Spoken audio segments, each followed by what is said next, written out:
Muchas gracias, Rafael, por visitarnos en la televisión pública. Gracias a ustedes por invitarme, ¿no? Y gracias a Argentina por el cálido recibimiento del cual hemos sido objeto, ¿no? ¿La pasó Realmente bien maravilloso. Lástima, bueno, el único pero, una agenda demasiado intensa, pero sí, ¿no? Siempre Argentina nos renueva el alma, ¿no? Bueno, te habrá ganado seguramente ese respeto, ese cariño. Gracias. Decía recién José el tema de los procesos democráticos que se han dado en la región, los procesos progresistas, mejor dicho, que después en algunos casos se han perdido. Triunfos legítimos y triunfos también de la derecha con métodos como el lawfare, como la persecución. Recientemente veía una declaración tuya, Rafael, donde planteabas que en América Latina ganar el gobierno no es tomar el poder. Ganar el gobierno es empezar a trabajar para recuperar el poder. ¿Podemos profundizar un poquito en eso y dada la experiencia que hemos tenido en la región, en esa década que te tuvo vos como protagonista y otros presidentes de la región? Por supuesto, con todo gusto, pero primero una reflexión. Vea, sinceramente no me gusta el maniqueísmo, no me gusta separar a la gente entre buena, mala, pero esto es correcto lo que les voy a decir, sobre todo para esas élites que siempre nos han dominado. No creen en la democracia. Son demócratas mientras ganen ellos. Cuando dejan de ganar ellos, utilizan todos los medios para tratar de recuperar parte del poder que perdieron.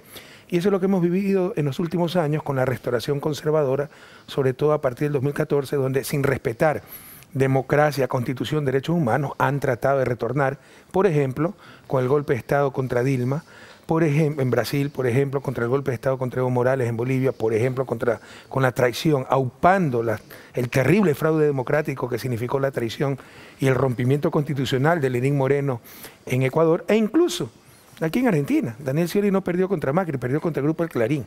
Y mientras haya esa influencia desestabilizadora de grandes corporaciones mediáticas que no informan, sino que manipulan, no tendremos verdadera democracia. Con respecto a tu pregunta, ¿no?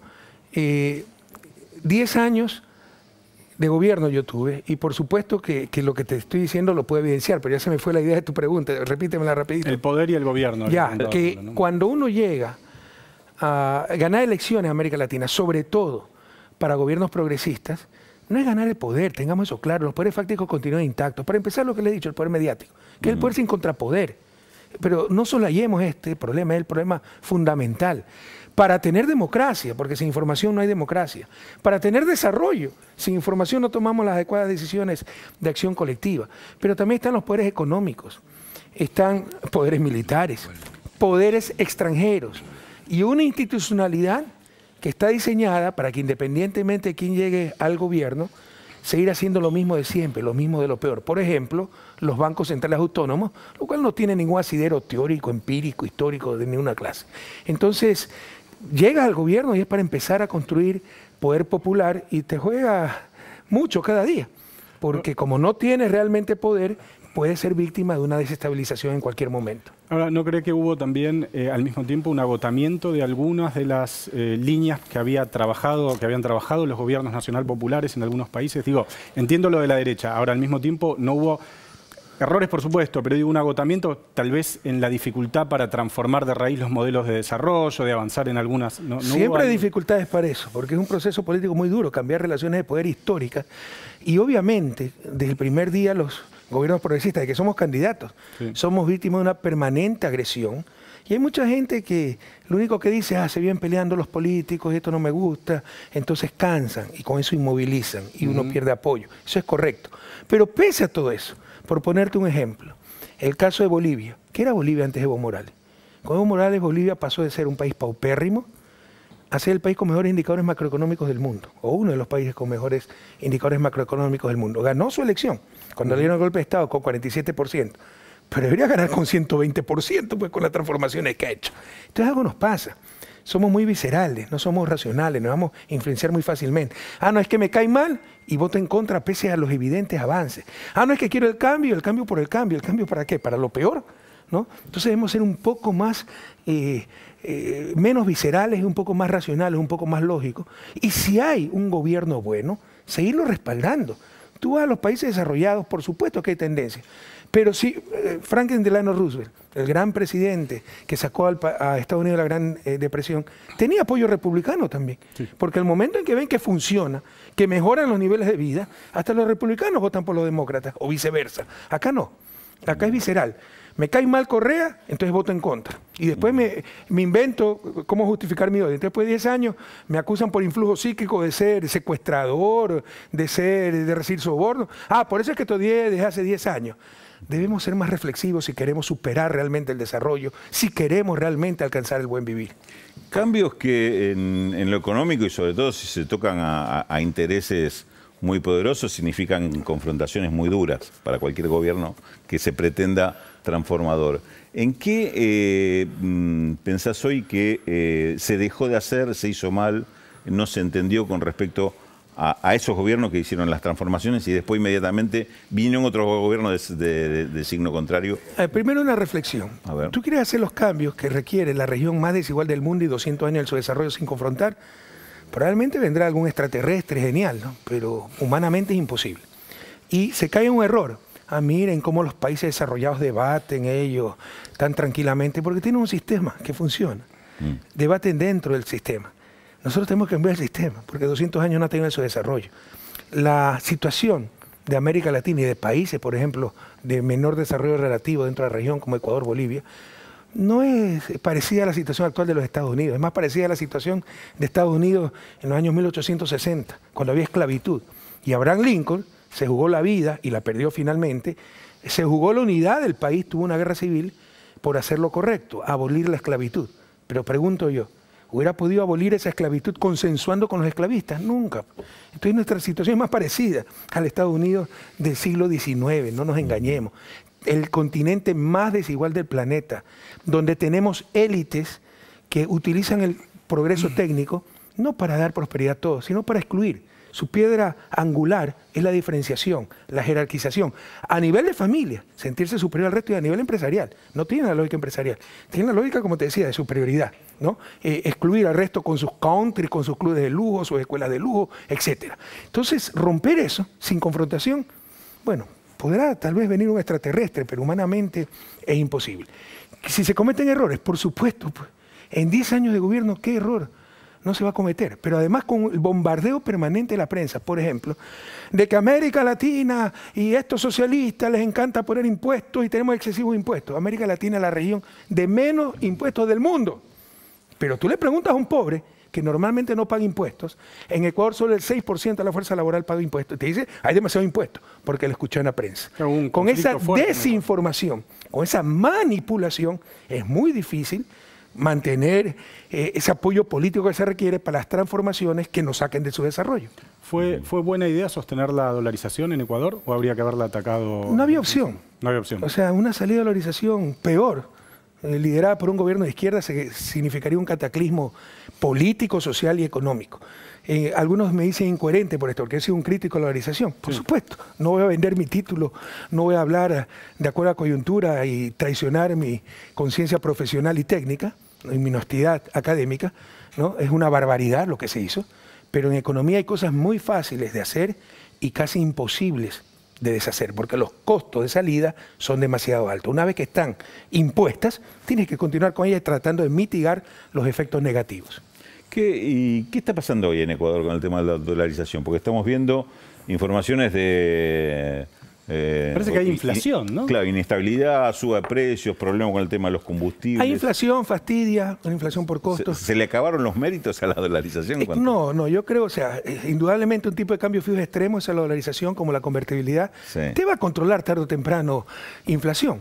¿Pero a qué costo? Si la inflación no es el único desequilibrio que existe. Ni siquiera es el principal desequilibrio, ¿no? Con adecuadas compensaciones, una inflación razonable no tiene impactos distributivos, no tiene grandes impactos en bienestar. Pero los efectos de los desequilibrios se expresan de otra forma. Por ejemplo, Argentina, con la pandemia, es uno de los países que más decreció, 10%, pero va a ser uno de los países que más crece también, 7-8%. Sí, rebotó y tiene inflación. Los desequilibrios no se reflejan en falta de crecimiento, sino en inflación. En Ecuador, los desequilibrios se reflejan en falta de crecimiento. Pese a que decrecimos 8%, vamos a crecer apenas 2.7%. Eso es consecuencia directa de un régimen dolarizado. Yendo un pasito para atrás en Ecuador, si me permiten, ¿por qué perdieron las elecciones? Y en este sentido, ¿fue un error no haber articulado una alianza más fuerte con este sector del movimiento indígena que terminó apoyando a otro candidato? ¿Se podía hacer algo distinto? ¿Se podía hacer una candidatura fuerte progresista contra una candidatura de derecha? No. O sea, porque además, con un acuerdo con los sectores indígenas como están dirigidos actualmente, lo peor que nos hubiera pasado sería ganar, porque a los 2 meses el país está en llamas. O sea, son unos fundamentalismos absolutamente absurdos, inviables, indeseables. Y yo entiendo, ¿no? O sea, como víctima, yo he trabajado con indígenas, yo les ganaba siempre en todas las zonas indígenas, pero querer a alguien no significa negar sus errores y sus defectos. Entonces se mitifica mucho a las víctimas. Pero la dirigencia indígena es terrible. Hay una dirigencia que se vende al mejor postor, hay corrupción. El candidato indígena apoyó a Áñez en el golpe de Estado contra Evo Morales. Le llamaba a Evo Morales corrupto, dictador. Esos son los indígenas. Y se aliaron con Lazo en la segunda vuelta contra ¿Estás hablando de Yacu Pérez? Sí. Entonces, no hay que mitificar al mundo indígena. ¿Queremos ayudar a los indígenas? No los mitifiquen. Y es un grave problema. A mí me gustaría como el que más tenga una gran alianza como los indígenas, pero a condiciones actuales es imposible. Y de ser posible sería indeseable. Porque te van a imponer tantas cosas que te van a hacer que lo peor que nos puede suceder es ganar. ¿Es un tema de la dirigencia indígena? Mira, no mitifiquemos. Como en todo grupo humano hay buenas y malas personas. Y eso es hacer un gran daño al mundo indígena, victimizarlo. Es una forma de racismo, porque es creerlos incompetentes para encontrar sus propias soluciones, ¿no? Y que han sido excluidos durante siglos porque todos han sido malos y explotados. Dentro del mundo indígena hay grandes atavismos culturales, hay grandes contradicciones que tienen que analizarlas si quieren salir adelante. Por ejemplo, alcoholismo. La prevalencia dentro del mundo indígena es altísima. Cuando tú le hablas de eso a los dirigentes, está bien, quieran cambiar el mundo, condenen a Trump, etc. Pero luchen en las comunidades para erradicar el alcoholismo. No, es que ese no los impuso el patrón. Sí, pero hace 200 años, ya es suficiente, ¿no? Por ejemplo, sexismo, violencia intrafamiliar dentro del mundo indígena son problemas extremadamente graves, pero nunca se habla de eso. Sin estigmatizar ahora al otro lado, digamos, un presidente en Ecuador, banquero, dueño del Banco de Guayaquil, con una historia de fondos en el exterior, ahora aparece en los Panama Papers, en los Pandora Papers, pero con una aclaración que vos seguramente vas a poder complementar, que es el tema que en Ecuador hay una ley por la cual ningún candidato puede tener fondos en el exterior. ¿Qué es lo que pasa con Lazo y este tema? Con el tema de sus capitales offshore, sus empresas offshore, los dineros, ahorros familiares o inversiones familiares offshore. ¿Esto no es condenado? Nadie puede justificar éticamente las guaridas fiscales, por favor. Nadie lleva su dinero allá para transparentar. Y si te gusta tanto el dinero, que lo sacas de tu propio país para ocultarlo en esas guaridas fiscales, no quieras ser presidente de la República, pero ya no seas tan descarado. O se está pues con tu país o se está con el dinero. ¿Cómo vas a llamar inversión extranjera si tú eres el primero en sacar la plata del país? ¿Cómo le vas a decir al resto que pague los impuestos si por lo menos hay dudas de que tú pagaste los tuyos? Y efectivamente, ¿no? Normalmente se manda dinero a esas guaridas fiscales para evadir impuestos, para ocultar el origen ilícito de esos fondos. Eso ya es suficientemente inmoral. Hay gente que dice, con mi plata hago lo que me da la gana. Yo disputo también eso. Pero podemos discutirlo. Y es mucho de lo que está en juego. Que yo hago lo que me da la gana con mi plata. No. Incluso es doctrina social de la Iglesia, lo dice el Papa Francisco, ¿no? El destino universal de los bienes, la conciencia social, etcétera. Tienes un compromiso con tu patria donde hiciste esa riqueza. Y esa es una cosa que está en discusión, debemos discutir en nuestra América. El liberalismo de Kermés, yo hago con mi plata lo que me da la gana, o la responsabilidad que se tiene para con su propio país, su propio pueblo, incluso si eres un empresario cualquiera. Peor si quieres ser político. Pero en el caso de Ecuador es ilegal. Para ser candidato o para ser funcionario público, no puedes tener operaciones en paraísos fiscales, ya sea como empresa, dinero, etc.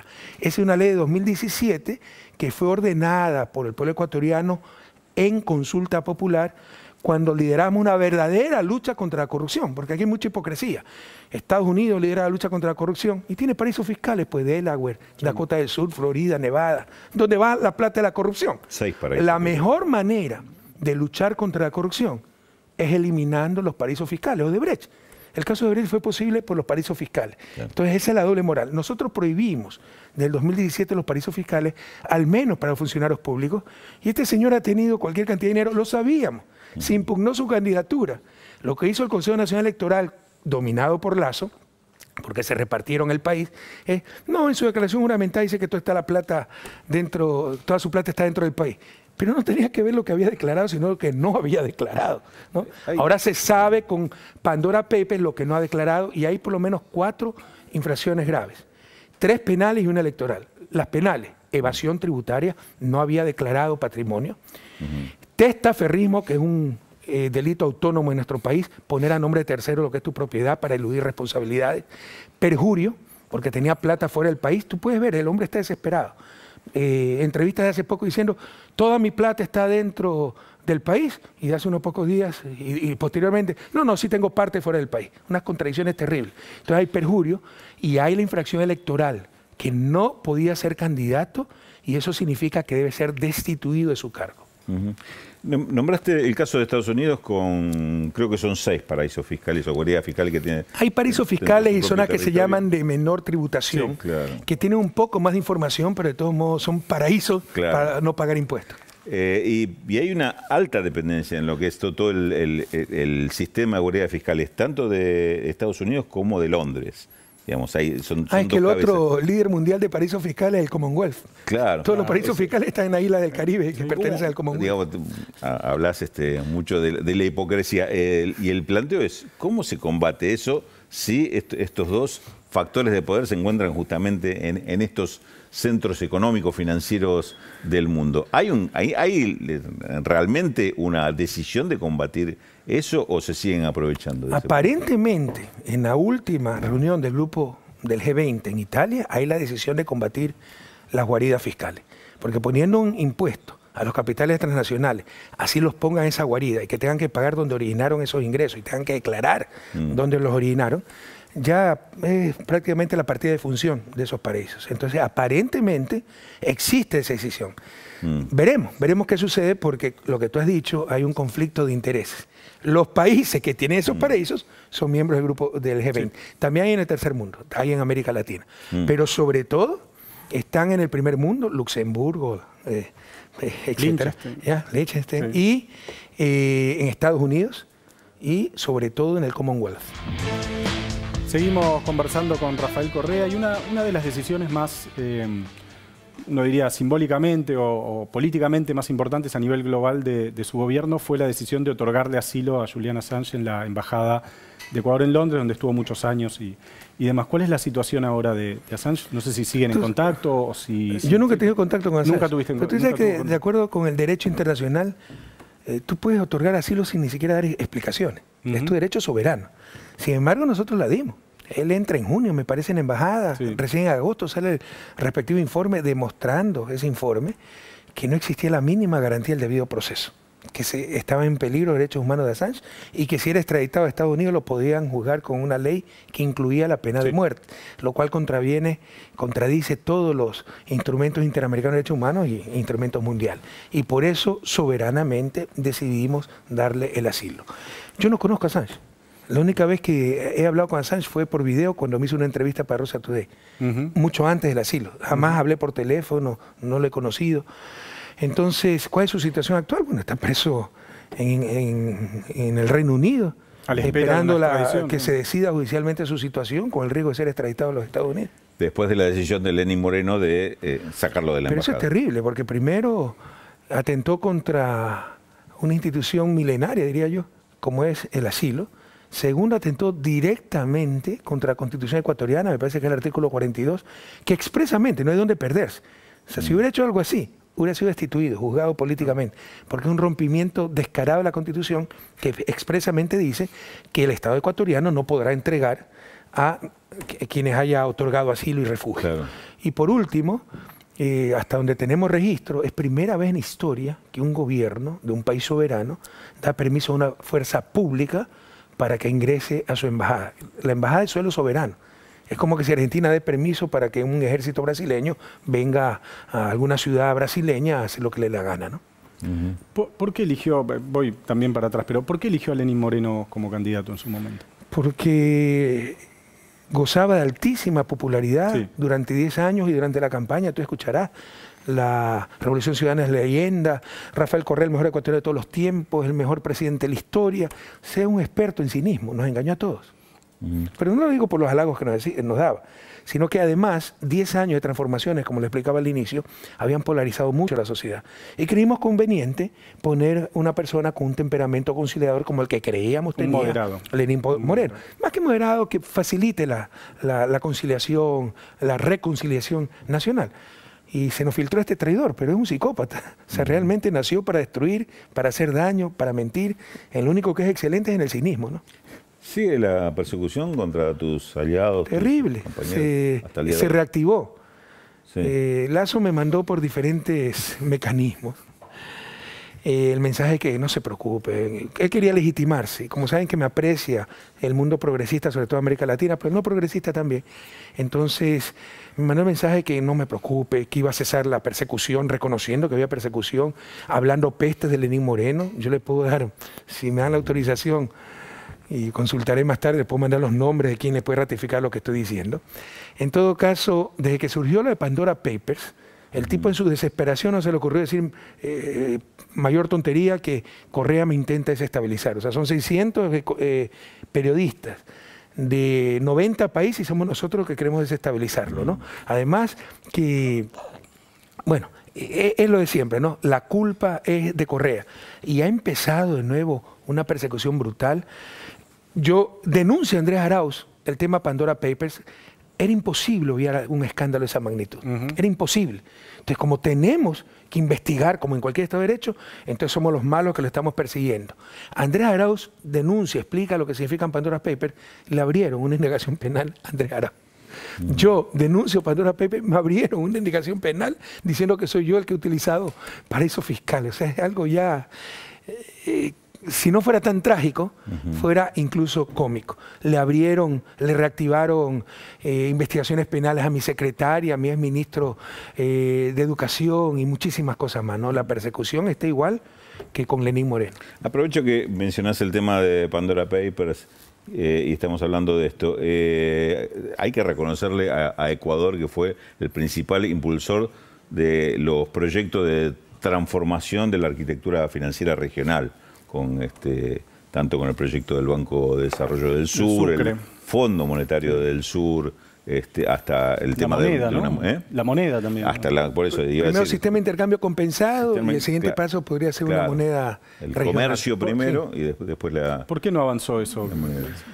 Falta de comprensión, intereses creados y nuestro mal de origen, ¿no? O sea, ¿por qué Estados Unidos se desarrolla y nosotros no? Antes de la independencia, América Latina tenía mayor ingreso que Estados Unidos, per cápita, ¿no? Entre otros motivos, es una pregunta compleja con respuestas complejas, pero uno de los motivos, sin lugar a dudas, es nuestra incapacidad para organizarnos. Eso se refleja, por ejemplo, en que ellos se mantuvieron unidos, 13 colonias, y nosotros no solo que no nos mantuvimos unidos, atomizamos las unidades políticas administrativas de la colonia. En el momento de independencia, América Latina tenía más o menos, Hispanoamérica, 4 virreinatos y 4 capitanías generales, 8 entidades político-administrativas y somos 18 países hispanoamericanos. Entonces, eso refleja nuestra incapacidad para organizarnos, para coordinar acciones. Y eso es uno de los motivos por los cuales no se pudo construir algo evidente, tremendamente positivo para la región, como es esa nueva arquitectura financiera regional. Claro, y más evidente parecería en situaciones como la actual, con una crisis internacional, donde esos instrumentos, esos mecanismos parecen más necesarios que nunca, sobre todo cuando tenemos ahora un Fondo Monetario Internacional muy cuestionado y con cuestionamiento inclusive aceptados. Nombrabas antes la reunión del G20 y donde ya hay planteos concretos de que esto así no funciona. ¿Cómo ves esta etapa? Con crisis o sin crisis, la integración y estas cosas prácticas de la integración, una nueva arquitectura financiera regional, son altamente deseables, yo diría decisivas para el desarrollo. Más aún para países pequeños como Ecuador, como la propia Bolivia, que son barquitos de papel en la tormenta del flujo de capitales internacionales, día a día. Una estampida de capitales puede hacer quebrar nuestra economía, pero si perteneces a bloques monetarios más amplios, a bloques financieros con coordinación más amplios, estás más protegido. Entonces, con o sin crisis, la integración en general y en particular una nueva arquitectura financiera regional es altamente deseable. ¿Sabes cuántos miles de millones perdemos anualmente por mandar nuestras reservas al primer mundo? ¿no? Cuando juntando reservas Con menos reservas puedes tener más seguridad. Es como cuando tú aseguras tu casa solito, y hay 50 casas, los 50 vecinos independientemente aseguran sus casas, bueno, debe salir más costoso que si se ponen en conjunto, se coordinan y aseguran juntos las 50 casas, donde con menos plata van a tener igual o mayor cobertura, porque la probabilidad de que se incendien las 50 al mismo tiempo es casi nula, ¿no? Eso es juntar reservas. Con menos reservas estás igual o más protegido para crisis de balance de pago, etcétera, ¿no? Y con lo que liberas, fondos que liberas, que además reservas que pueden quedar y administrarse dentro de la región y no mandarlas al primer mundo, para ganar el 0.5% y que nos presten nuestra misma plata al 6-7%. Pero además con los fondos que liberas se podía fondear un banco de desarrollo para proyectos de infraestructura del sur. Es una vergüenza que para mí sea más fácil viajar de Quito a Bruselas que de Quito a Brasilia. Necesitamos mejorar urgentemente la interconectividad, la conectividad eléctrica, la infraestructura vial y tantas cosas más. Y por último, también es un absurdo que negociemos, hagamos nuestros intercambios con una moneda extranjera, extrarregional, el dólar. Entonces, por eso ustedes no dolarizaron, que se quedaron en la convertibilidad, porque pasar de la convertibilidad, tipo de cambio fijo extremo, a la dolarización, ya perder la moneda nacional, el ingreso por señoriaje iba al emisor de la moneda. Claro. ¿Qué es el ingreso por señoriaje? Esto viene de la Edad Media, cuando el señor feudal emitía las monedas. Solo por emitir moneda capta riqueza del respectivo país que utiliza esa moneda. Por ejemplo, si yo produzco una silla de $10 y se la vendo a Perú, al emitir $10, Estados Unidos es como si está captando una silla mía, ¿no? Entonces es una transferencia neta de riqueza. Es un absurdo. Entonces, tenemos que minimizar en un primer momento la utilización de una moneda extrarregional, eso se llama intercambio compensado. Si yo le vendo a Perú 120 millones, Perú me vende 100 millones, en lugar de utilizar 220 millones de dólares en intercambio, solo utilizamos 20 millones, cruzamos cuenta. Me da 20 millones, Perú paga a sus exportadores en moneda nacional y yo les pago a mis exportadores en moneda nacional. Pero debemos ir un paso más allá, tener una moneda regional contable, como fue la Unión Europea con el ECU. Y luego, ¿por qué no? Una moneda regional física, tangible, real. Una última pregunta de mi parte, por lo menos sobre su visión sobre el futuro de la izquierda latinoamericana. Digo, después de el final en algunos países del ciclo progresista, el ascenso de fuerzas liberales o conservadoras, en muchos casos la derrota de esas fuerzas liberales o conservadoras, ¿en qué momento estamos? ¿En qué momento está la izquierda hoy en América Latina? En un momento de disputa. O sea, han logrado mucho retroceso, pero nunca se vuelve al punto original, algo queda. Y nuestros pueblos ya tienen cómo comparar. Y por eso el resurgimiento de cierta izquierda. Lo que pasa es que lo que llama ciclo progresista en verdad fue un vendaval progresista. En un momento dado en América Latina, en América del Sur, de 10 países hispanos o latinos, incluyendo Brasil, estoy excluyendo a Guyana y Surinam, seríamos 12 con ellos, de 10 países latinos, 8 tenían gobiernos de izquierda. Pero es una situación única en la historia. Mira los 90, no había un gobierno de izquierda en toda Sudamérica. No. Estaban los Menem, los Collor de Mello, los Fujimori, los Abdalá Bucaram, luego los Maguad.